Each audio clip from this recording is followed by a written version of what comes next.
going to talk to you a little bit about, in my perspective, where we've come from as journalists in recent times, and as journalism educators, media educators, where we are right now in terms of the industry, and where I think we should be headed and how we should be approaching that as people who care deeply not just about education, but also about the future of American journalism. And what does that mean for our culture, our community, and our democracy? So I'm going to start out by acknowledging that you end up looking silly when you talk about trying to forecast the future. This is from the BBC's Future of News. Exercise is not about predicting the decade, but preparing for it. What are all those things going to do and be? And what are the implications of all of those new developments? More important, most important, in terms of how we are serving the democracy, our readers, our viewers, our audiences, our voters. So, little history. I see this in terms of arcs. History repeats itself in terrible and extreme and exciting ways. And it seems to me that 20 years ago, in the late 1990s, when I was first starting to work with the Online News Association, we were at a tipping point of technology. We'd been talking about things like the web or the internet forever, but we were standing on the edge of a precipice, and we didn't have any idea what was what was on the other side of that cliff. Journalism education was overwhelmed by it, at least in my experience. I went to lots and lots and lots and lots of conferences talking about what does it mean and what are we going to do. And what we said was, still need the basics. Everybody still needs the basics. We're still going to do exactly what we've done, which is reporting and writing and editing and ethics. And I want you to know I believe deeply in that still today. But nonetheless, that's what we did. And at least in my view, and one of the things I should have said is that I hope, my goal here is that I don't get done talking without having every single one of you either have a question or an objection to something that I've said. That's how we have a lively conversation to follow. And I'm really used to it, and I'm a journalist, so you can challenge me all day long. It's okay. But from my perspective, we spent decades, at least, if not more, trying to figure out, as an academy, as the leaders in journalism, what did this all mean, and how are we going to get our heads around it, and how did it matter, and how are we ever going to prepare tomorrow's generation and the next generation to understand and engage this? So I see us, the tipping point, again, 20 years ago, and I think we're at the next one now. And I think we have an extraordinary opportunity to learn from what didn't go well the last time, and I worry perhaps that we're not thinking about it in that way. So let me start with a little bit of history. Again, I was the founding executive director of the Online News Association, which was an organization of about 15 people, a guy named Rich Jaroslavsky, who was the executive editor of the Wall Street Journal. No, he was the executive online editor of the Wall Street Journal. Got together, we always called ourselves Friends of Rich, FORs. Got together a group of people in Chicago at a conference at a hotel and said, this is different. This is all different. We have no idea how online news is going to be different from print, but it's different. And just to remind those of you who perhaps were as old as I am and were around in those days, there was war between the online and the print traditional newsrooms. They were located very often in different, remember that? Very often in different buildings. I remember having a conversation with one of the editors at the Chicago Tribune saying she would die before she would ever pitch a story or make a story available before deadline, because then those online people were going to steal her story and put it up first. Remember those days? Maybe, right? Remember those days? Okay, so a group of people got together. I was very fortunate. I was at Little St. Michael's College, but I knew somebody who knew somebody, and I knew how to do strategic planning, and they got a grant from the Ford Foundation, and they said, does anybody know how to do strategic planning? And somebody said, yeah, I know somebody who does that, and they called me up. So I got involved very early as they were starting to develop and figure out what were they doing and why did it matter. And I know this is tiny type, and I hate people who read PowerPoints, but what it basically does is outline what they believed were going to matter, the things that were going to matter. And you'll notice the last one does say, news organizations reporting on the internet must be afforded access to information and events equal to that of other kinds of news outlets.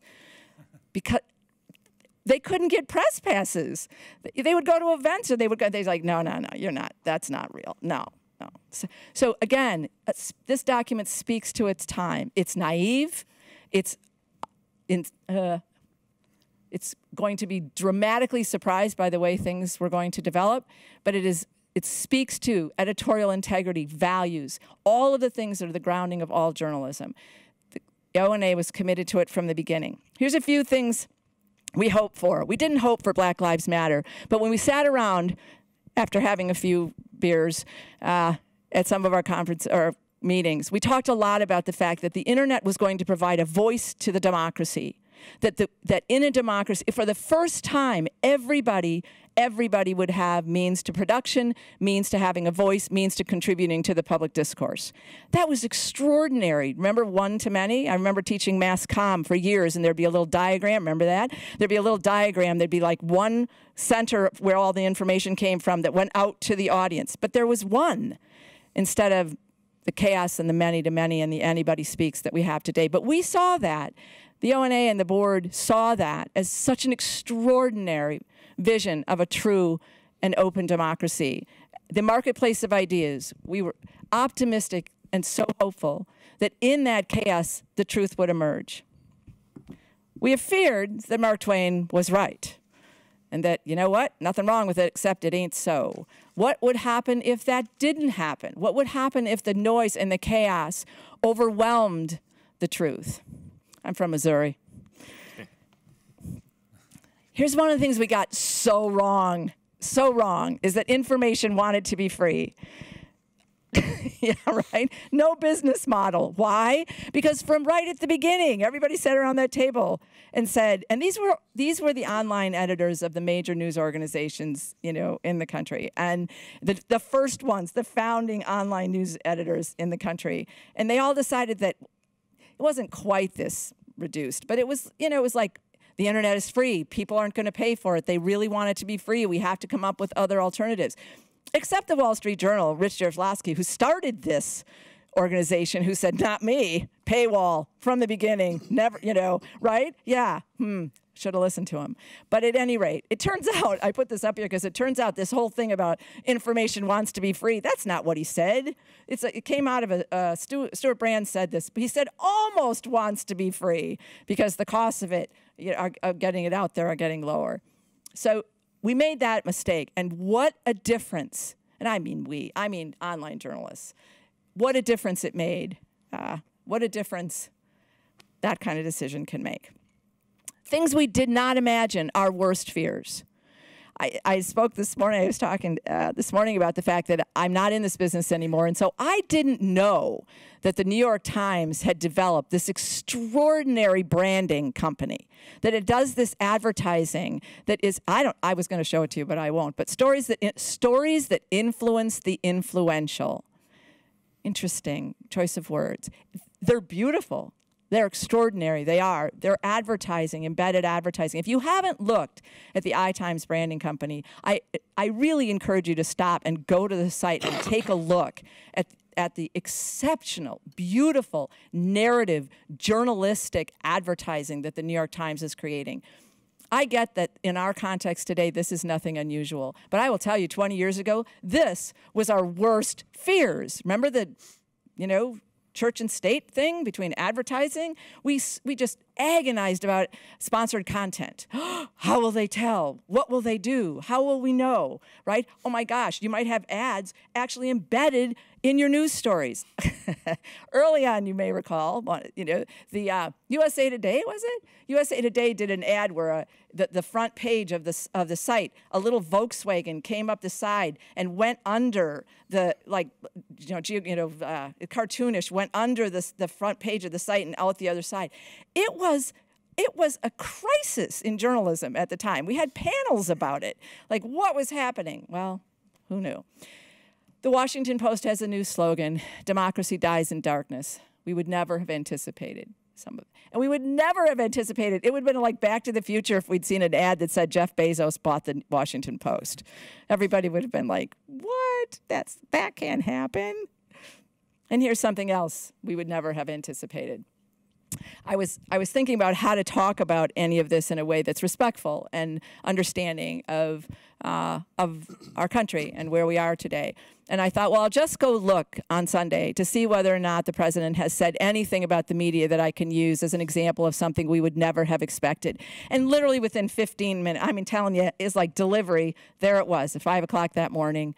we would never have believed that our president was going to be not only governing on Twitter, we didn't know about Twitter, but governing online, but that there would be a war, an all-out culture war between the journalists, between those who care deeply, I'm defining journalists, about information, news and information, and our president. Why does it matter? For all the obvious reasons. So that's where we've come from. And again, just to reiterate a little bit, I really do think that 20 years ago, we were all part of that era. And we remember that. And we remember in different ways based on our different experiences. But I really believe that 20 years ago, we were, in 1999, 1997, we were standing on this precipice of the dramatic, extraordinary change in our culture, in our politics, in our environment, in our communities, certainly in our passion for democracy, and our passion for journalism, and our passion for education. None of us knew what was coming. And I show you the O&A just to remind you how little we understood about where we were going and the incredible pace and rapidity of change. And to ask each of you to stop for a moment and just think about how your own organizations, classrooms, curriculum, schools, programs address that over time, and what really worked well, and perhaps why we still, in my view, have much work yet to be done. So let's look at the state of the media industry and what does it mean for, and I'm talking about journalism education, and I appreciate that so much of our schools, your schools, are now engaged with students in communication writ large. But if we think about journalism in particular in the context of this, what's happening out in the world and what does that mean for how we are preparing students to go out into the world and to be the next great voice for American democracy? I'm going to go through this relatively quickly, but because so much of it you already know. But what news sources do audiences trust? Search engines. That's what audiences trust. You're going to find that the latest data shows that search engines, Google, because Google is so neutral and objective, is the source of information that audiences trust most. Young people even more so. 72% say they trust search engines most. Traditional news media, 64%. So think about that, the gap between all news media and search engines, and we are no competition for Google. News websites, social media, and websites of businesses as NGOs. Personalizing the news, here's another one. I'm sure you all have seen this, but who do I trust for news and information? My friends and family. I love scientists and experts. I don't know what the source of that is, but that's good news. All right. Brands I use. Brands I use is my source of information over journalists. So Ivory Soap, Coke, like Pepsi, not sure. But again, journalists are not ranking among the top sources of news and information that we trust. That's not new, but it's not changing. Trust in, this is this past year. I encourage you, and again, I guess these materials will be made available, but if you haven't taken the time to look at the Edelman Trust Barometer, which comes out every year, it's a really extraordinary mapping of the trends in where we get our information, how we feel about our cultural institutions, those we trust, those we don't, and how that changes over time. And this is just an example of this year. If the drop in trust has occurred most dramatically in the media. So from one year to the next, from 16 to 17, what we find is that and it's a huge international sample, has dropped 5 percentage points. That's dramatic in a single year. And of course, we know why. If we think about what's been happening globally and what's been happening nationally, it's not as though those things are happening out of context. But as my grandma used to say, trust is hard won and easily lost. You're not going to be able to read this, and in fact, I can't read it myself because it's so small. So I wrote it down so I'd be able to tell you. What this says is that 6 in 10, same thing. 6 in 10 trust search engines more than human experts of all kinds. So when you ask, again, our culture, our community, our citizenry, what do they trust the most? They trust search engines the most. And when they talk, I know. That's not something we could have predicted. Ken's getting a headache. Google, which is the most specific kind of information delivery you could imagine, has more trust than anything. People think it's just random. I put a name in. It doesn't matter that it's the same 15 things I see every time I do that. Anyway, 53% don't listen to ideas with which they disagree. Okay, we knew that, right? People are less and less and less. It's echo chambers, less and less and less willing to expose themselves to new ideas. And they say they're 4 times more likely to disregard information they disagree with. So they not only they don't listen to people that they disagree with, but they also disregard information with which they disagree. Okay, so again, the echo chamber effect is stunning and growing and being promoted by those who have a reason to do that. Okay, 2/3 of U.S. adults get their news from social media. So that's just a data point in that that's changing all the time, and that adults are increasingly turning to various forms of social media. It goes back to the echo chamber, but it also looks at what does that mean, social media? It's Facebook. And then when we know what just happened and the issues with Facebook around the election, again, the question is, there's a blurring. We used to worry about the fact that advertising was going to somehow creep its way into and underneath our USA Today banner, and people would not be able to discern the difference. And what we have seen in 20 years, which is a blink of an eye in the history of cultural evolution and revolution, we have seen an absolute blurring. There's not even a line anymore. There's a synthesis of paid content, advertising content, community content, crowdsourcing content, which is identified as more trustworthy than journalism or those who at least aspire to providing some kind of news and information for the public good. I know I'm not telling you anything you don't know, but sometimes it's really important just to hear it again as we begin a conversation about what is journalism education, what is media education, what is the Academy's responsibility for and commitment to the next generation and the next generation. Because, folks, we are just getting started on this. Oh, I just have to, this is context. So 2/3 of U.S. adults get news from social media. My guess is that most of that are on their smartphones. When we think about how we're teaching our students to prepare content for smartphones, I just thought it might be useful to look at where people access the information they get on their smartphones. Probably needs to be short, direct, brief, succinct. They're either in bed, in the bathroom, or on public transportation.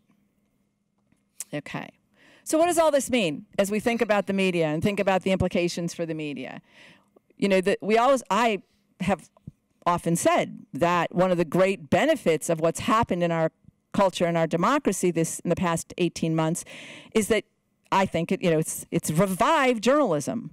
I mean, there is this passion for journalism. I'm old enough to have decided that I was going to be a journalist after Watergate.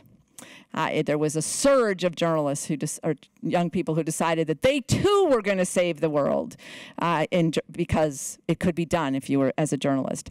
And so I had this moment of optimism where I thought, oh my gosh, this is all going to drive thousands of the best and brightest students into the journalism programs, into communications programs, because they know that they can make a difference in the world. Haven't seen that happening yet, but we'll see. But as we think about how are we preparing students for the world of tomorrow, and we think about, yes, parents want jobs. Parents want to know, kids want jobs, not just parents, but an ROI on their investment. What's happening in the industry, and what can we promise? What can Gatehouse promise? Gatehouse just bought the newspaper in my town. So what can we promise students? What kind of job prospects would they have? So New York Times, Wall Street Journal, The New Yorker, booming circulation. But that's not happening overall. Newspaper circulation continues to decline. Newspaper education. That was Freudian. Newspaper employment continues to decline.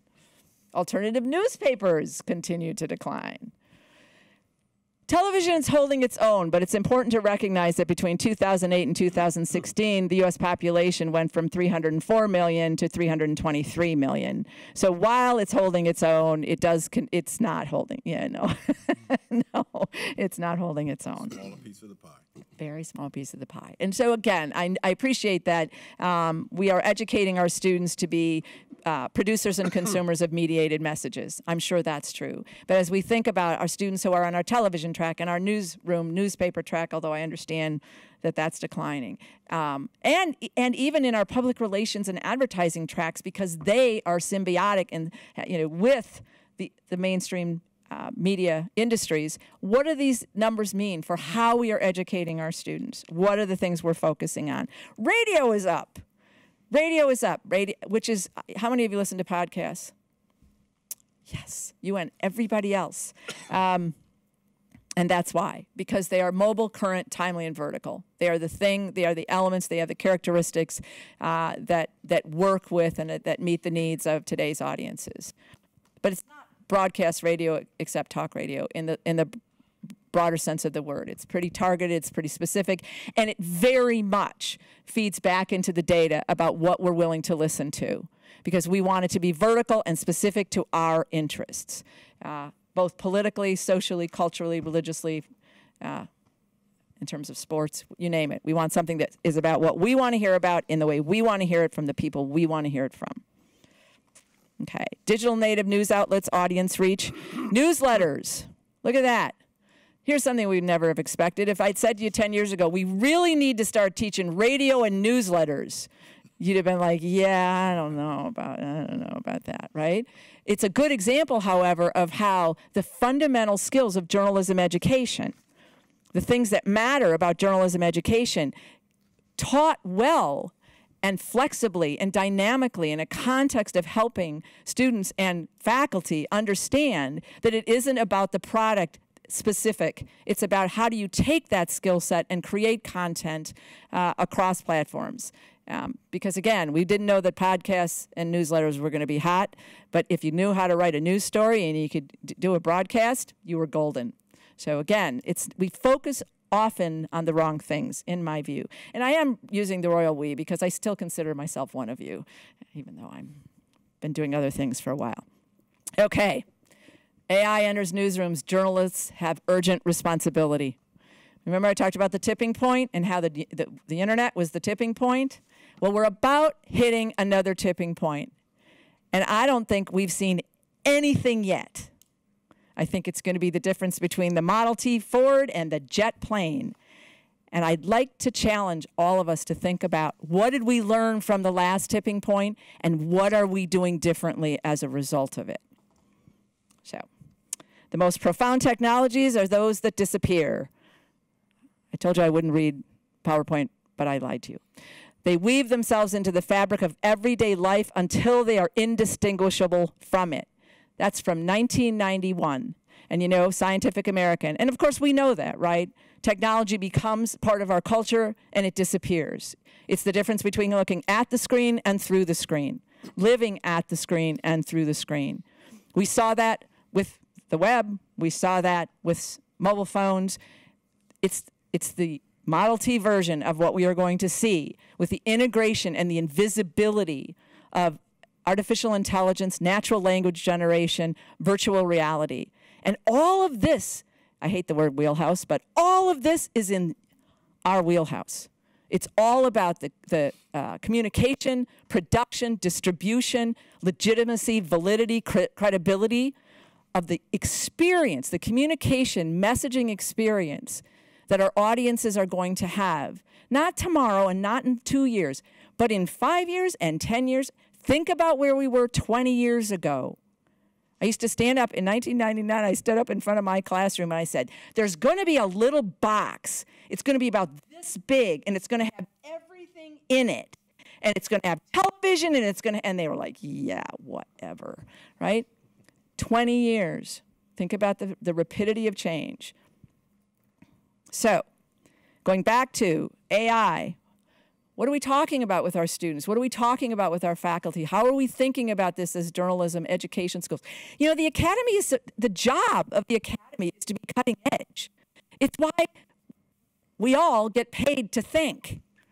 It's why we get paid to teach students what we're passionate about. It's about why we are the ones who are supposed to be the head of the curve, not chasing it, ahead of it. So what are we doing as the academy, as journalism schools, to move us at least in a direction where we are situated to be a part of that conversation? So in just 4 years, these are predictions. I'm trying to think about where we... Oh, this came from 10X. There's a study that came out of Denmark, but there's a study that looks at the way in which AI is going to disrupt everything we know and do. 13% of U.S. households will own consumer robots. 30% of new cars will have self-driving modes. 70% of mobile users will access devices via biometrics, security. And you'll have 150 smart devices, the Internet of Things. You know, I have a house in Vermont. I run it from Missouri. I turn on the heat, I turn on the lights, I have cameras. We have guests there. The other day I had a moment of Model T moment when I realized that I had guests staying in the house, and we have cameras. They're security cameras. So anytime I want to look at what it's like in Vermont, I have 5 cameras in my house. I run them from home, and I realize that I had a guest, and I get a note or I get a message from the house. The house is calling. But Vermont is calling, the house is calling, but I get a note on my cell phone and it says, I hear a voice. And I'm like, oh, there's a voice in the house. It's like the middle of the night. So I get on, look at the camera, and my house guest, don't put this in the transcript, my house guest had gotten up in the middle of the night to get a drink of water. And it was my sister-in-law, and so he comes around the corner, and he's naked. Because it's the middle of the night and he's getting a drink of water, and he comes out and I've got him on camera, and I'm like, oh no, right? And then I think, well, I can't tell him I have cameras, right? Because they know I have cameras. So I turned them off the next day. But at any rate, it was a moment where disconnect. Nobody's thinking there's cameras in the house.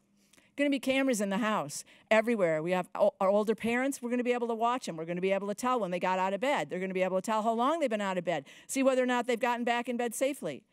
We're going to be absorbed by a system of Internet of Things, which is only one part of the invisibility of what's going to be happening. You can't read this, but it's an incredibly important graphic representation of AI is driving all of it. And it talks about everything. It's internet, social, mobile, cloud, 3D printing, renewable energy, all of the challenges, all of the developments now and going forward are going to be integrated with artificial intelligence. Endless uses, and again, I won't read you all these things, but basically the purpose of this is to show that there is no aspect of your life, no aspect of our educational process, and no aspect of this that our students will need to learn that does not speak to or is not informed by what is happening by artificial intelligence and the integration of the next wave of technology into our culture. The Tao Center had a meeting 2 weeks ago about artificial intelligence, practical and implications for journalism. It was a closed-door meeting. It was invited only, but they did issue a report. You can watch parts of the video online. I encourage you to do that. I'm not going to read this to you, but basically what it says is, and I would encourage you not just to look at transform the journalism profession, but also higher education or journalism education or media education. AI may transform the journalism profession. It will enhance rather than replace journalists' work. That, in my view, outside, not a part of the culture, not a part of the academy the way I used to be, I would tell you that that strikes me as the same kind of naive statement as the ONA's mission had 20 years ago. I think that's what people hope for, but when you look at a company today that can create 20,000 news stories in a second, no, that's not right. I'll check on that, 2,000 maybe. Thousands of news stories instantaneously without human intervention, that's an interesting assertion. Both the knowledge gap and communication gap between technologists designing AI and journalists using it may lead to journalistic malpractice. Where is the academy? Where are journalism scholars and educators and practitioners in the academy and part of those conversations? New kinds of opportunities for reader engagement. It may create echo chambers. Think about being able to restrict and filter and refine the information you get, and not just in text, but visually, in 3D, in virtual reality, the experiences you want to have, to exclusively those that you want to see, that fit with your worldview. And think about being able to do that without having to say it again, because the machine learns over time and quickly what you're interested in, how you like to see things, the kinds of people you like to interact with, and creates a dynamic, incredible, incredible echo chamber for each one of us to live within. What does that mean for a democracy? What does that mean for the free marketplace of ideas? What does it mean for journalism education? It says, artificial intelligence is unpredictable. We don't feel confident predicting where the biggest problems will crop up. I think that is probably the safest statement anybody could make, is that I am asserting things based only on the reading I've done and the fact that I happen to have a kid who works at Narrative Science in Chicago and spends a lot of his time talking to me, which does natural language generation, talking to me about his vision of where we're headed. And I keep thinking, oh. Recommendations that came out of that report: investment in training editors and reporters is crucial. I would add faculty and students to that list. As AI tools enter newsrooms, journalists need to understand how to use new resources in storytelling, not just ethically, but efficiently. Promoting and developing use of shared guidelines among journalists and technologies around the ethical use of data. Educators have to be a part of that conversation. Custom-built AI. Partnerships with academic institutions. So thinking about having academic partnerships, but with the computer science and engineering programs. So where is the journalism? Where is this community in terms of those partnerships? How does the academy in this part of campus make sure that it's included in and respected around those questions? And a concerted effort to hide and fight, not to hide, to fight hidden bias in AI, because algorithms are written by humans. So I'm going to just go to this really quick. This is another one, tech trends, Amy Webb. Amy Webb does an annual review of tech trends. And again, I'm not going to read them to you, but I'm just going to show you 2018 tech trends. And you'll notice that these are things that she'll say, 8th year on the list. And this is just to suggest to you that these are things that are emerging and evolving and need to be part of the conversation. Artificial intelligence, bots, voice interfaces, talking to, how many have Alexa or Dot? Yes. Adaptive learning, that has a lot of implications for higher education, right? Because you can create platforms and content and courses that will adjust to a student's strengths and weaknesses. So it's adaptive. It does what it needs to be done individually. It's fabulous for learning, but what are the implications for that? For those of us who stand in a classroom and can't adapt immediately, synthetically, invisibly, and immediately to the needs, the learning needs of every single one of our students. Nano degrees, this is big. Nano degrees is, again, 2nd year on the list, and you'll see in terms of the, she says it should inform your strategy, but nano degrees are the replacement for college degrees. It's about developing, it's about certificates, or it's about badges, but it's about small, sharp, focused experience degrees that allow you to meet the needs of the industry, meet the needs of a community or profession immediately for now, knowing that that will change over time. Limited edition news projects, products, again, what are we teaching our students? Real-time fact-checking. Who needs editors? Future of jobs and job training. This is about robots, artificial intelligence. There's a massive disruption of jobs. I don't know how many of you have heard of basic income.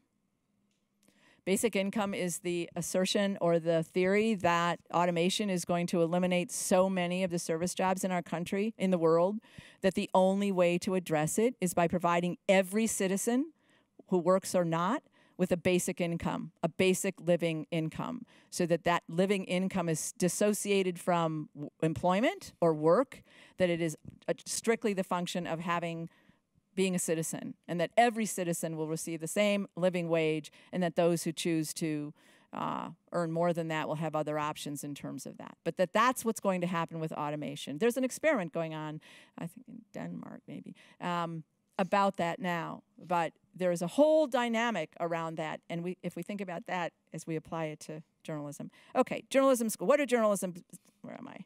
Need to know. Okay. This comes out of the study that I did do. What do journalists need to know? Do they need a journalism degree? Interestingly enough, and this was a couple of years ago, I would be surprised if it's changed, 96% of journalism educators said students need a journalism degree. 57% of professionals agreed. More than 80% of educators, but only 25% of media professionals say a journalism degree is extremely important when coming to learning news gathering skills. 39% of educators say journalism keeps up with industry changes a little or not at all. So more than a third of journalism educators 2 years ago said, yeah, we're not doing a very good job keeping up. Editors and staffers say 48% of journalism educators are not keeping up with the field. Okay, so the two-year-long studies. Really quickly, Amy Webb did one, and I only bring it up because it shows up everywhere mine does. So thought I'd just throw it, And basically her a very different study, but her conclusions were that journalism departments and schools do not have good relationships within the academy. There's no culture of academic leadership within journalism departments and schools. I would beg to differ. Current system prevents curriculum development from keeping pace. Accreditation is a paradox. Journalism departments don't fundraise on par with their peers, and they have not created a culture of relationship with the industry. So basically, it was an analysis and a critique of journalism schools and their position within their industries, their campuses, and the culture of fundraising. Mine is different. Mine was to talk to the smartest and most creative people I could find and ask, what is journalism going to look like in 2025, and what are we going to do about it? What they said. Core purpose has not changed. What's new is the way it's being produced, distributed, and monetized or not. And my question is, how do J schools leverage those core professional commitments? I came out of this process and this exercise, year-long exercise, with an enormous amount of respect and optimism about journalism education, and a great frustration about the fact that the structure and the systems and the organization of journalism of the academy comes out of the Middle Ages. Journalism programs, media schools are not structured to respond to and be drivers of media change in our culture. That's not the fault of the people in them.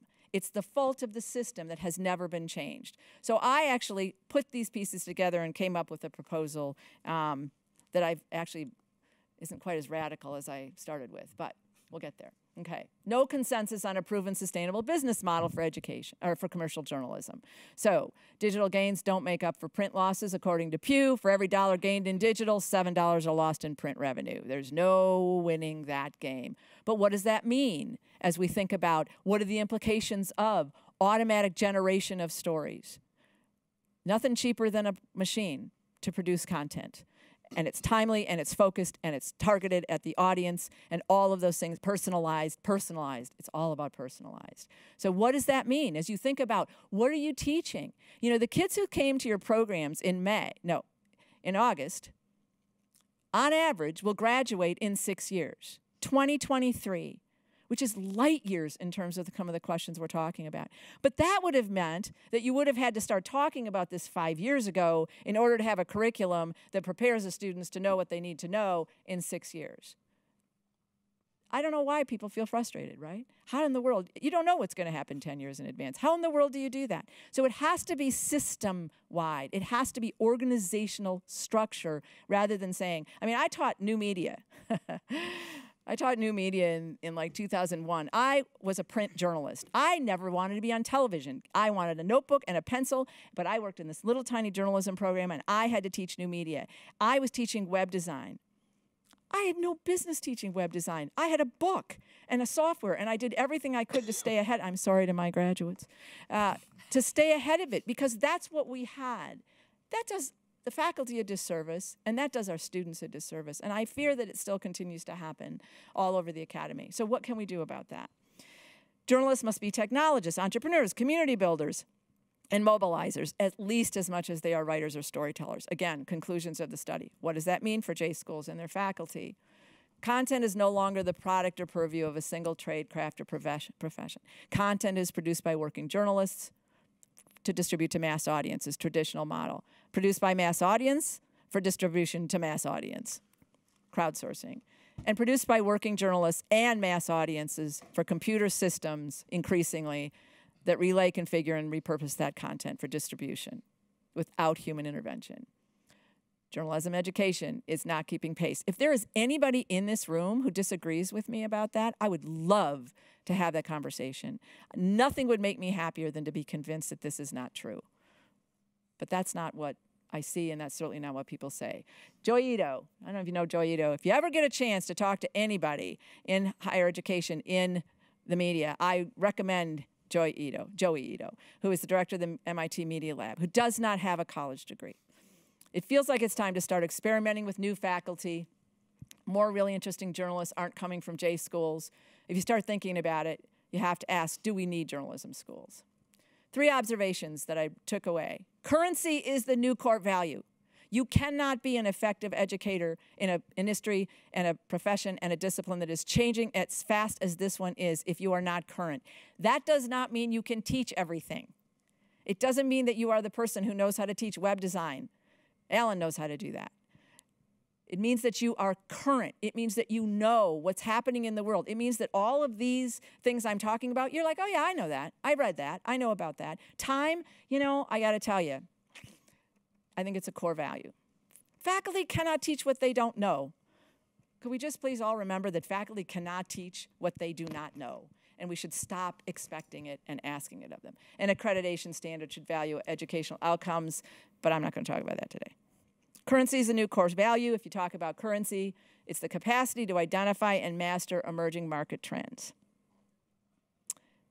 This is about discovery, learning how to learn. Everything you teach should be the next thing and the thing after that.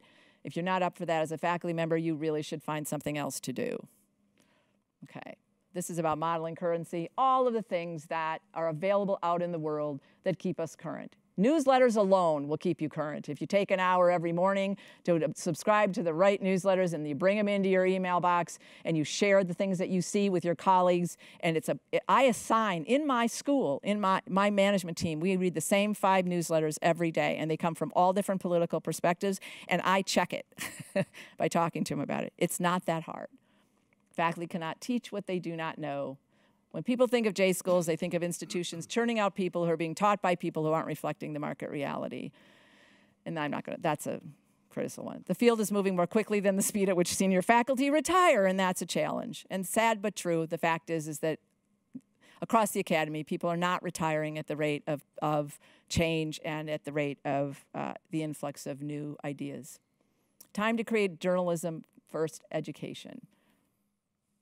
Change the model altogether, creating a school that's non-traditional. So what does that mean? You know Paul Grabowitz at Berkeley? There's a man with an opinion. Tear the whole thing down. It has to be digital first. So if you were going to create a digital first journalism school, what does that do? It integrates the disciplinary expertise of full-time faculty while creating an adaptable and dynamic delivery structure for skills-based learning. Okay? What it does is assign scholarly, traditional faculty to teach the core curriculum, the things that don't change, the things we care about, the things that are constant, no matter what kind of platform or system you're working within. Assign traditional professional practice to teach specializations by media platform. And those media platforms could change and will change. But it's not like saying to the faculty, you all need to be able to teach artificial intelligence. And then create a dynamic system of flexible, embedded learning experiences by working professionals. Recreate itself every semester by adopting an immersive incubator model. When you're an adult and you want to learn how to do something new, what do? You go someplace and you immerse yourself in it. There are startup incubators, right? Where you go and you got an idea and you want to learn how to start it, and you go for 6 weeks and you are immersed in it. That's how grown-ups learn. We don't learn Monday, Wednesday, Friday, 9 to 9:50. We learn by immersing ourselves in it. That doesn't mean the whole curriculum can be that, but students ought to have the opportunity to have immersive learning with experts in a field. You want to teach a group of students how to understand, talk about, and interact around artificial intelligence? Spend 2 weeks and have schedule your courses. across the semester so that they have an opportunity, 2 or 3 hours for short periods of time, to get together and be immersed in the topic. Or better yet, do it organizationally and have 13-week classes and 2 weeks at the end of every semester for immersive learning of whatever's new. And use some of your resources for faculty in terms of budget to bring those people in instead of hiring another traditional line faculty member. Faculty responsibilities. Yes, full-time faculty should do all of those things, and no, should not have to be responsible for developing and possessing the instructional skill in every media technology that emerges. This is not disrespectful to our current faculty. In fact, it embraces what they bring. Because if the Academy doesn't have that constant thread of journalism and ethics and history and tradition and commitment to learning and students and the academic institution of which they are part, you got nothing. But you cannot have just that. You have to find a way to layer that with those in the industry who are willing to come in and immerse students in these experiences that doesn't, frankly, humiliate or marginalize those who have given their careers to the industry. I'm running out of time. I'm going to leverage the assets its training competitors don't have. What do you have that those nano courses don't have? You have faculty. You have history. You have tradition. You have commitment. You have student learning. You have a culture in your communities. Nano courses, degrees online, they don't have that. What they do have is currency and immediacy and connection to the industry. But those are not mutually exclusive. Although I do not think you can ask a faculty member who's been somewhere for 25 years to take the lead on changing the culture around artificial intelligence. I just don't think that's realistic. And we found out with the internet that it doesn't work. We did it for 20 years. I did it for 10 years where I was an educator. And faculty were trying, man, how many conferences have I been to where faculty are just despairing? Or they're trying desperately to be innovative in ways that fit their culture but that don't speak to the larger changes. Again, in summary, JED for 2025 is organized to support and manage change, early adoption, self-learning, and teamwork, but it honors and respects the core value and unique contributions of traditional full-time faculty, recognizes the appropriate division of labor, adopts a modular curriculum to embed flexibility and currency, interdisciplinary across the institutions and across campus in ways that don't ask one of your computer science colleagues to teach a computer science course to your students because they don't have time to teach your students, but they might come in for a workshop. Holds currency as a core value and is experiential. Got to remember this. We're going to retain our claim to being cutting edge, the academy, the place you go to learn and think and create and innovate. We're going to have to step up our game. And I cannot believe it, but I always end these presentations quoting Wayne Gretsky. Got to skate where the puck is going to be. Thank you. Well, Diane, you've challenged us to challenge you with questions and comments. Floor is open. Can I jump in with a sort of a bigger question, and maybe you've looked at this, but as you think about the effect of social media and the Facebooks and Google, Snapchat, those are media companies. And I really wonder if we focus enough, and I wondered if you've looked at this, and we get so concerned about what's happening in religion, whether it's what's happening with Muslims around the world. And there are more followers of the Facebooks, the Snapchats, than there are of religions, and how that social media is changing young people and what it means for the future, and that are not seen as, you brought up them as being trusted media sources. Where does that fit in? It's changing so fast. Well, actually, I will tell you that, and this is a conversation, so I can tell you what I think about that. I actually did my doctoral research on the social identity development of digital natives. So I studied how kids grow up online and how that changes their perceptions of community and information and truth and relationships and all of those things. And so it's been coming for a really long time. And it does speak back to the data that I showed you about social media and about where we are trusted sources. They're immersed in it, and they don't make any distinction between objective news and information and the information they get on Facebook. It goes back to the fact that they think Google is the most trustworthy news source, which for those of us who know how Google works seems absurd, and yet at the same time, as you say, it's the audience, and it has a great implication for our democracy or for culture worldwide. And so what my solution to that is that we need to educate. And I know that sounds soft, but it's obvious. And just as we do not teach civics, and you can look at the data that shows how many 18-year-olds don't even know. Not only can they not name a Supreme Court justice, but they're not really clear about exactly where the Supreme Court sits in all of this. We don't do a good enough job in civic education, and we don't do a good enough job when it comes to the importance of that information in democracy. And I appreciate so much I'm saying that at the right place because it is such a core value and it's so important. And I think we have stopped doing it. How do you get that cat back in that bag or that horse back in that barn? I'm not sure I can answer that. I'd love to hear anybody else's ideas about it, though. I would add that you do need to educate, but I think incentivizing is an important part of that as well. Some recent research shows that at least in an experimental setting, if you offer people even just a modest incentive for getting the right answer on some kind of a current affairs test or something, they stop and they think about it and they process long enough to come up with, at least on the average, a more accurate answer. So I think as we educate, maybe we need to think about, okay, so it's not enough perhaps just to tell you ought to have the right answer. How can we provide some kind of incentive for getting the right answers? And I think the current trend toward fact-checking is maybe a good step in that right direction, because right now there's really not a penalty for getting it wrong. It's just kind of your opinion, and that's okay, right? Maybe if we can begin to sort of pillory at least public figures who get it completely wrong, maybe there's a bit of an incentive for getting it right when you're just standing around the water cooler talking with your colleagues or something like that. You know, I teach a social media class. I have 50 students. And what I find fascinating about it is and I could be totally off on this, is I think there is they've had maybe 10, 12 years with social media. And yes, they are natives, but they are also starting to realize how pervasive this is in their lives.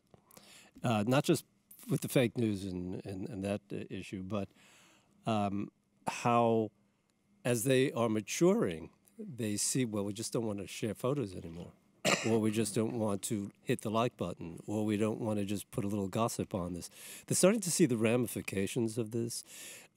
Certainly the whole issue with the way Twitter is being used in political communication and in marketing. I gave him an example the other day. Marriott is using something called geofencing, where they hire a company to, whoever stays at the Marriott hotel, whether they're aware of it or not, and most are not, if their location button is on and their public button is on, this company is gathering data about anybody who's at Marriott. So if it's my birthday and I happen to be at the Marriott Hotel, and I get a knock on the door and there's a bottle of champagne. Happy birthday, Alan. Well, when I was explaining this to them, it was really interesting to see the reaction. Half the class said, "This is creepy." The other half said, "Well, but if we're putting our public button on, why not? Why shouldn't they? Why do we put it on? We want people to see us." But it was a really interesting conversation that half of them sort of think, I don't like this. And they're starting to, as they mature and grow up, and I could just be projecting on this, that they're starting to see that this is not all free to be me. It's all not just fun. It's there are practical applications for social media. And I think there may be a little turning point because, remember, Facebook 2005, YouTube 2005. We haven't had this forever. This is really still in the infancy. So I think there could be something going on with this age group, but I agree with you, we do have to educate them. Do your students or do your colleagues, do they talk about the fake news thing, and do they, taking off of that, Alan, in terms of sort of that moment where you think, oh, right? And so as they look at Facebook, do you hear people talking differently about filtering the information they're getting on Facebook, recognizing that it's motivated perhaps by less pure incentives? I think so. I mean, I've been amazed at the conversations I've had, over the past several months about that with various people, from young people to my mother, who's 67, and she says, well, now I do go and check, and I think, well, that's good at least. But I guess my concern about the whole fake news drumbeat, if you will, is that we haven't seen the complete impact of that by any stretch of the imagination, because my concern is that now it seems like it's okay to be against journalists. Before, if somebody had that feeling, it was somewhat hidden, and now it's out there for full display. And so my concern is, are parents going to say to their young person, when they come to the mom and dad and say, well, I want to be a journalist, it's going to be an automatic, well, I don't think that's a good idea. You're going down the wrong path. Don't you see all this, about fake news? I'm a little surprised that we as an industry haven't come back with some sort of campaign of truth, or, something that we sort of fight this, but there really hasn't been, whether it would be NAB or whoever it happens to be, but some group that would come back and fight this, drumbeat of fake news. And I think sometimes it's, well, when so-and-so goes low, you heard Michelle Obama this, right? So-and-so goes low, we go high, and I get that on the surface, but my concern is with this just constant drumbeat on and on and on, that we are not seeing the impact yet of what's going to happen in the months and years to come as far as students finding this. I often talk about our station, and we're kind of the hip station in the market. And so that's kind of cool, because I think that, we could say that people want to be a part of that. They want to be at the hip station. Obviously, there's a lot more substance to that. That's just something we say. Yeah, hip is good. I mean, you want to be the party place, right, where people come to have a good time, and they work hard and they get the job done, and they, but I just get concerned that, with this constant drumbeat, that those kind of things aren't going to resonate, with a young person now, maybe like they used to. Why hasn't the Academy done that?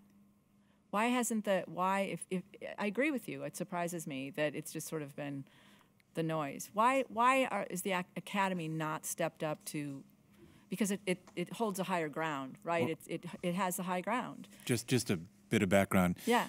2007, we started something called the One for All campaign, which promotes freedom of the press and the First Amendment. Yes. It's in its 10th year. Totally run out of money. Media companies are not willing to spend a dime to protect the industry. Oh. And that, in a nutshell, is it. We're not seeing the financial support. Those campaigns exist, but there's no funding whatsoever. And I will tell you, who wants to fund One for All? The Koch Foundation. The number one funder of First Amendment initiatives in America today is the Koch Foundation. And it's not the media companies stepping up. The industry has, on some level, made an effort to not only educate the audience about fake news. There's been a lot of affinity organizations, First Amendment groups that have educated, and yet at the same time, I think one of the parallels here that you offered in your slide is the fact that we are dealing with a lot of echo chambers right here. And, trying to find a distinct voice among the noise is a challenge at a point. And, we would have to differentiate this, because if you were to have this conversation in a lot of local markets, the view of the media perhaps is different. A lot depends upon those media brands, whether you're the hip radio station or the crusading local journalists. That makes a big difference.